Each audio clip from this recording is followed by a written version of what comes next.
the Bt-42, Finland's answer to the T-34. Today's video will be going over if this vehicle is any good in Warthunder and a little bit of its history, just a little bit, because there's not really too much I can talk about myself. But first off, if you are new here, I'm 43, and this video is a little bit different from anything I've done so far, so I really do hope you enjoy. Now, you may be wondering why I'm deciding to do a video on the Bt-7 things, not the Bt-42 of all things, and that is because it's got an interesting history to it. Even though when it comes to World War II, I only really care about the vehicles you would find on Germany's side, well, a little bit of Sherman's, and most of my tanks I like are Cold War and above. But I do think this has a very intriguing history on how it was built and why it was used. Obviously, as I said at the start, it is to counter the T-34. But that may make you think that why has it got a Russian sounding, well, a USSR sounding name? Why is it the BT? And that is because, if you look at it, it is built on the body of a Bt-7. Which is correct. Oh, can I hit him? Can I get the kill? Nice. What's that? M22? Nice little locust kill. Oh, stunk. Alright, we need to reload. Yeah, so it's built on a... Is there more than just him? Oh, there is. Nice. But yeah, so it's built on a Bt-7 Sashi with old God, we need to reload. Oh god, even reload. Very weak. Bt-7 Sashi with a British 4.5-inch howitzer added, that was donated to them during the Winter War. Well, to donate to Finland during the Winter War against technically the USSR, but everyone's just sort of thing. Well, Russia is that kind of control the USSR at the time. Oh, they always have. But so that's only the howitzer. That's different so far. The turret is a very unique looking design. And it had to be built just to hold the gun, like to hold the turret itself, because the British never donated turrets over, and there was nothing that worked. So off the Finns went to design the turret, put it on the body, put the howitzer in it. Now, okay, I've had to go to another match because of that, but I just got obliterated in there. I'm going to cut it from the video. But now you may be thinking, oh, surely this tank then uses a British shell or a Finnish shell. Technically, it is using a Finnish shell. As you can see there, I'm not even going to try and match that HE cell with the heat. But there's a slight difference with it. It's not a original Finnish design, in the sense of like, oh, the Finns already had a 114mm shell. Instead, they had to copy the 140. Yeah, no, they didn't have a shell that had been already.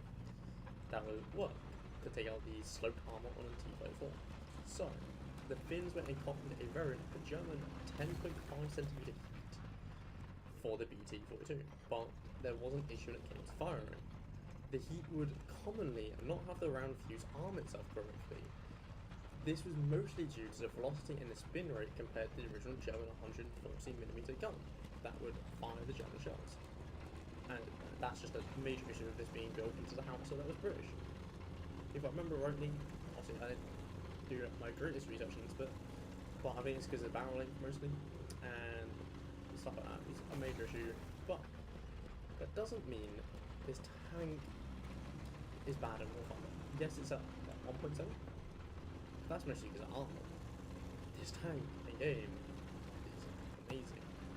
Or at least some it is. And that is going from someone who you can go into every videos and come into their streams. I dislike howitzers. Even if they have a slight turn rate, I hate tanks, or I hate howitzers. I do question why it still gets counted as a light tank in game. I don't actually know if it was counted as one in real life.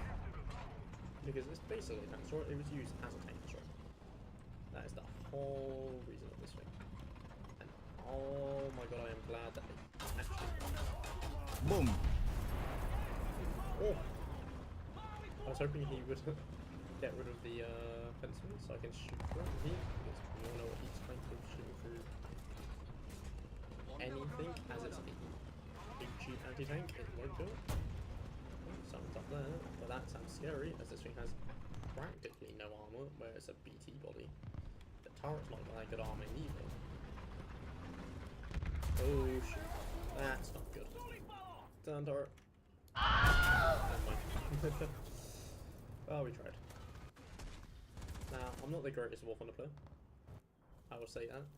So we're going to play a few little matches of this. And try and show it off. I wish I was better. I wish I really was, so I could tell you all that this is the greatest tank ever used. But I do better with lineups. Especially not with houses. Also, I haven't warmed up today. But I do genuinely think this is a good tank, and it allows Sweden to be a fun and interesting country to start. If you're new to the game, or if you're looking for a country just to retry stuff on. Right, for this match I'm going to try and use it a bit more as you should. A bit more as if it's a tank destroyer. If we have a look at the sights, you can see it's got beautiful... Like, it doesn't actually have that big of a range drop off, luckily. That's what I was going for, so it's quite nice to try and range it. And I will recommend, if you're using it as a vehicle, you'll be sticking around like 1.7 to say... I'll say even 3.0. I'd say realistic 2.7, but you can bring it to 3.0 fine and higher because it takes up T-34s. I'd recommend putting crew training into this as if it's a tank destroyer. So put your reload, your range finding, stuff like that. Also, your tank command is always a good one as well. But I'd honestly play it as if it's a tank destroyer because that's what it's designed to be. And I will also ask if you're watching this video and have stuck around. To one, like and subscribe. We're trying to hit 650 subs, and I'd like to become a bit better at making this content, which I can only do with everyone's support and help. Secondly, please comment down below what you would like me to add or change about these sort of videos. Would you like me just to make it more history based? Would you like me to make it a bit more gameplay focused? Or what? Because this is my first video on this time of doing a showcase. So what should I change? I've done this as if I went to the I spawned on the other side, not the side.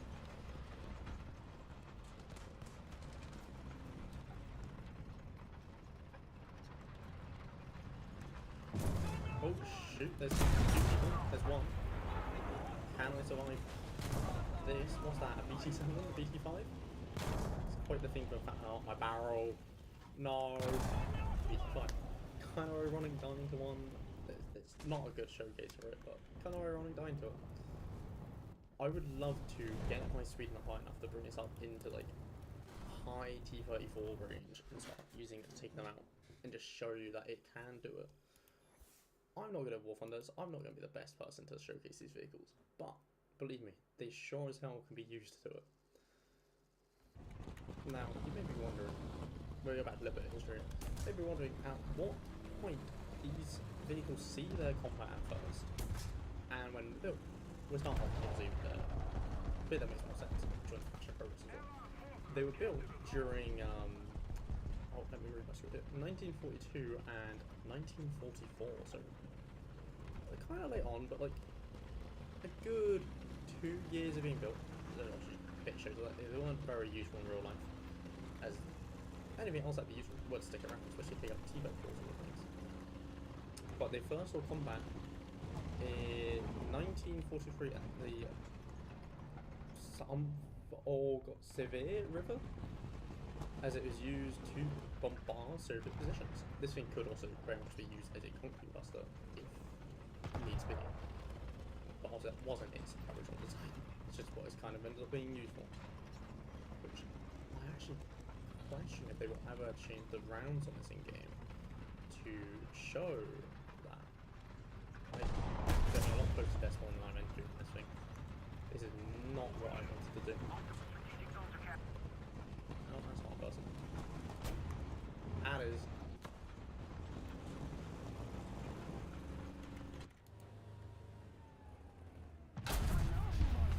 Oh, he does continue.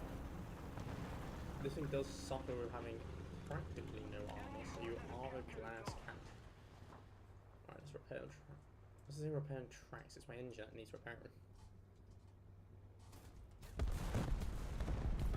Now, another thing you may be wondering, how many of these were actually built? And I don't need to repair again apparently. it wasn't actually a lot. Only 18 Bt-42s were constructed, and only one survived to modern day. The place you can actually find this is if you go to a Finnish museum called the Parola Tank Museum. That is where you'll be able to see the only surviving Bt-42. And if you ever plan on going to Sweden, or not Sweden, Finland, sorry, I would highly recommend it. Great little tank museum. And funny enough, this tank actually got a lot of recognition for existing in the anime of Gels and Panzer, where it became a notable meme tank, particularly in games such as, fun enough, Warthunder, like we're showing off today, because it is a fun little tank. It's a fun vehicle to use. And I also believe it did pretty well in World of Tanks of all things for other memes. Oh god, reload. Not reload. Okay. Once I reload, this will be our next target. Is there someone behind me? There it is. No. That was a fun little match to mess around with. See if I only have one. Dying to that is depressing, but very well. Alright, I'm not going to be able to show this vehicle off as well as I should. I wish I could, but I know full well I won't. I'm not great at it. So, let's just go okay. Oh, nice artillery on it. That'd be useful. I may have been hitting next match and not actually doing anything. But yeah, that is the Bt-42. This has been a real fun video to me to try and make. I've got to try and learn how to do this a bit better, but it's been interesting and fun. I hope you guys have enjoyed and end up using this vehicle. Once again, please don't forget to like and subscribe if you're new around here, and also comment down below what you think I should change about these videos. See you in the next video. Peace.